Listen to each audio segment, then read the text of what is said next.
Memes. The DNA of the soul. The chivalry. They are the culture. They are everything we pass on. Expose someone to anger long enough, they learn to hate. They become a carrier. Envy, greed, despair, all memes, all that. How about shit? Is that a meme? You can't fight nature, Jack. Wind blows, rain falls, and the strong prey upon the weak.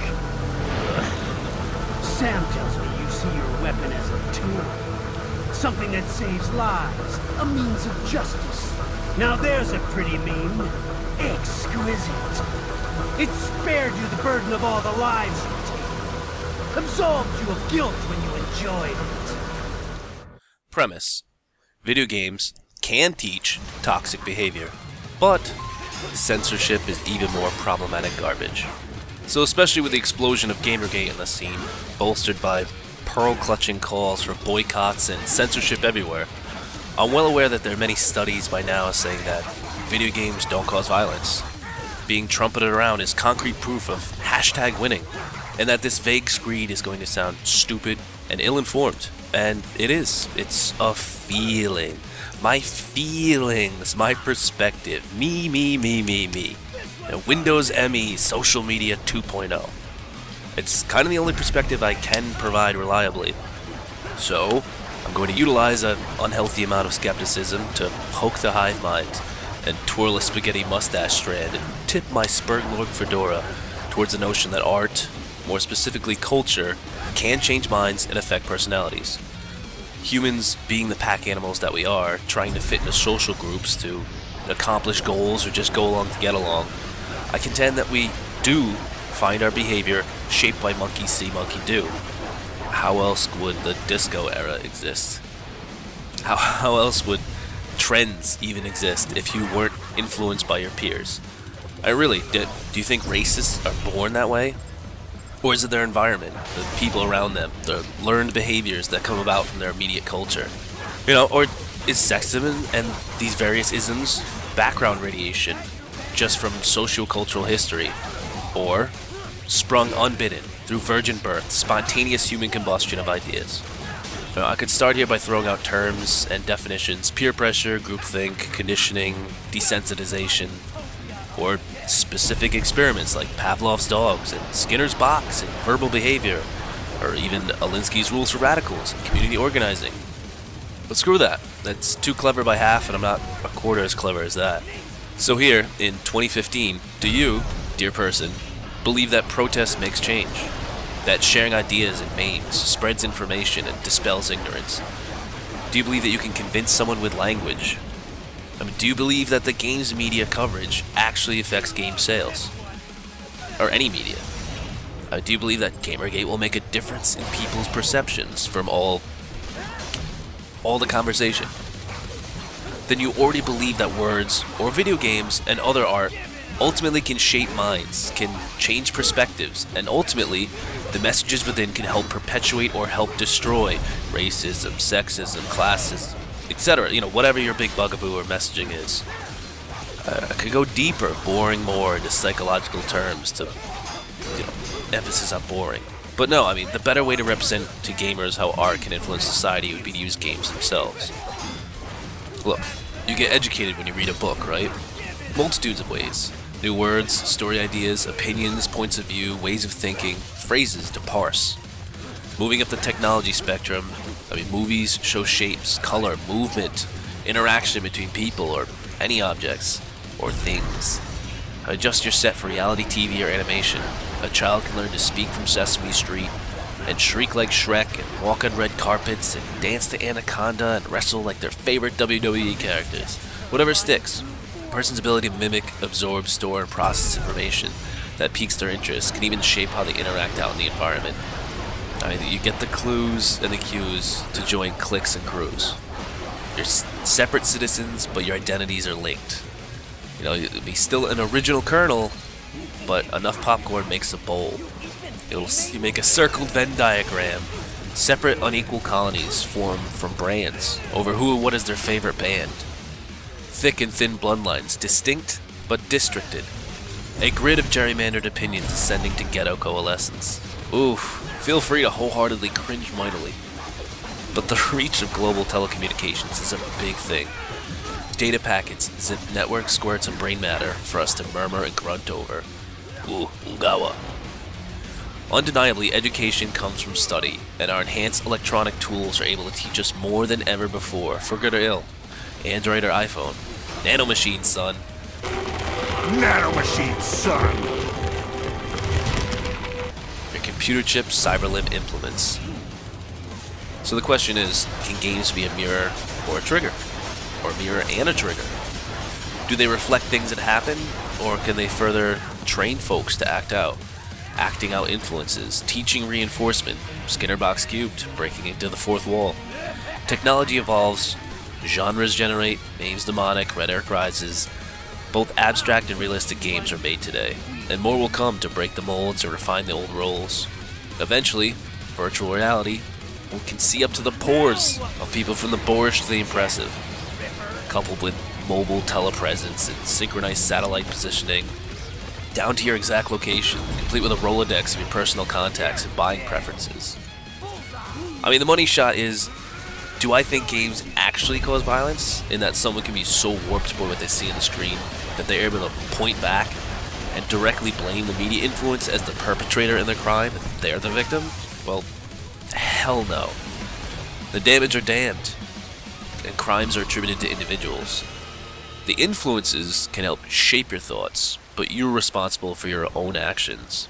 It's the only way to have a just society and societal justice. Hold individuals accountable for their actions. But guilt by association is a fallacy. Yet, the society you grow up in, the language they use, and the actions they take, inescapably shape your learning. Your cultural box shapes your thoughts. How else would religion exist without this facet of human brains? How else would you get followers for any cult, or fanatics for any product?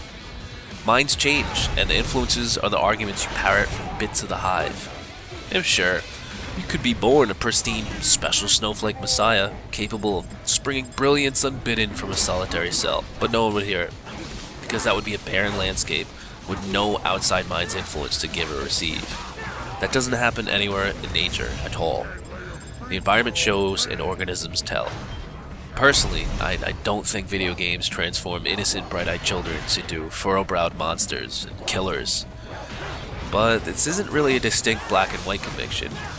This knowledge can very easily lead to being jaded and cynical, the quickest spit sigh of, I know already. Come on, jeez. I mean, come on. Ideas lead to ideas lead to ideas. If anything, the seeds of ideas grow whole thoughts.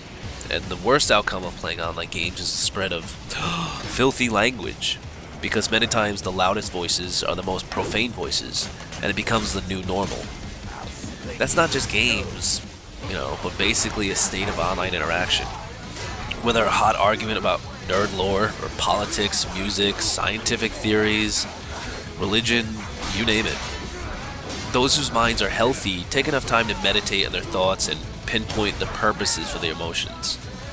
But there's no specific thermometer setting for normal, nor truly clear-cut barometers for abnormal. It's harder to see a broken mind than a broken body. Not everyone who's mentally warped has physical deformities, just like, obviously, not everyone who's brilliant has a perfect appearance. All of us have our own obsessions that we're queer about, the things that tickle us pink while other people frown darkly. But I'm fully in the belief, with all credible studies saying I'm wrong, that people become desensitized by media. For most of us, that just means a loss of innocence, and an added dose of cynicism, and future applications of skepticism. But the damage brews easily, and they're not always easy to spot. For some individuals, it's a bad idea to expose them to some media. A returning soldier with PTSD may not want to play a particularly graphic level Call of Duty. Trigger warning, oh no! But that should be the affected person's own choice, not community enforced. Like a maladjusted school shooter who kills defenseless would be better served by laws focusing on limiting their access to firearms.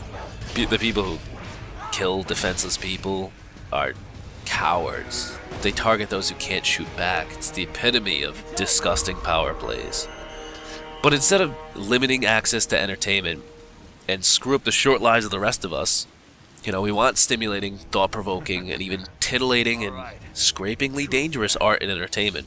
All of us who believe humans should be free need to fight against censorship, thought crimes, and mind control with our tinfoil hats and our mushy, incomplete words.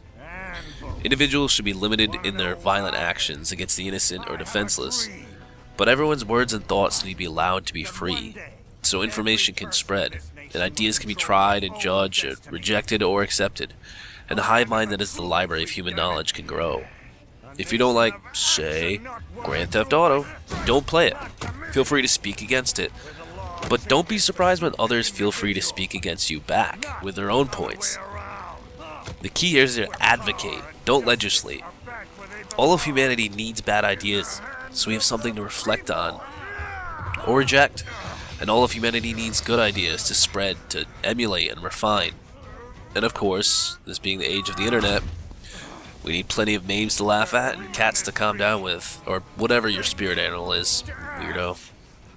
Besides, who would be qualified to be moral arbiter to decree what works are definitively labeled bad or good? Quote-unquote bad, quote-unquote good. Who's going to make that judgment? When stark and rigid laws applied broadly on artistic depictions of the fuzzy human condition, new injustices occur. But ideas spread. Art simulates ideas. Ideas stimulate actions. Video games can nudge the damage towards the idea of violence, just as it can cause the healthy to avoid violence. If Hitler and Mein Kampf and Godwin's Law exists, and you agree, you know this to be true. But even more dangerous than a few people reading a Nazi or Ku Klux Klan screed becoming converted is all of society being censored to protect us from the damaged people we would have mocked for being wrong in the first place. Open discussion makes the neutral aware of what to look out for themselves and gives them a beacon to swim towards or sail around to avoid that island's inhabitants. This argument sort of centers on the belief that most people are innately good if given the choice, versus believing that most people are innately evil, brainwashed by the media indeed. So eventually what I'm saying is, don't punish everyone on the school bus for the one douche in the back who's throwing spitballs. But do believe some kids see the attention that the punk gets for throwing spitballs and get the impish urge to do the same. Monkey see, monkey do. We need to encourage people who just want to ride the bus and play their Game Boy in peace, versus the punks who want to wreck the ride. And also, versus the bus driver who may stop to punish everyone. Support the people who stand up against that abuse of power, punishing the whole based on the acts of a few. Really. Fuck censorship, professional victims, media corruption, bullies, trolls, and N.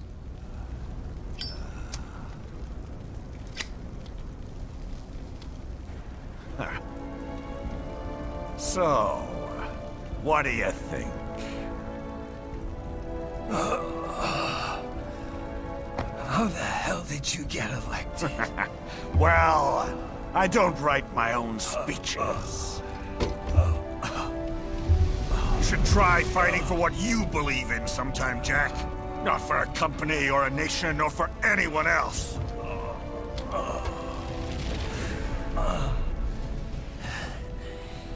Maybe I was wrong about you. Am I finally getting through? I'll rid this world of pointless wars, Jack.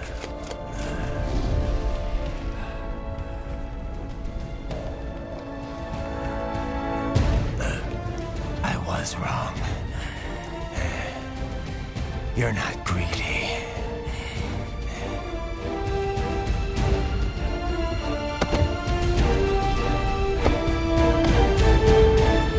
You're batshit insane! Ah!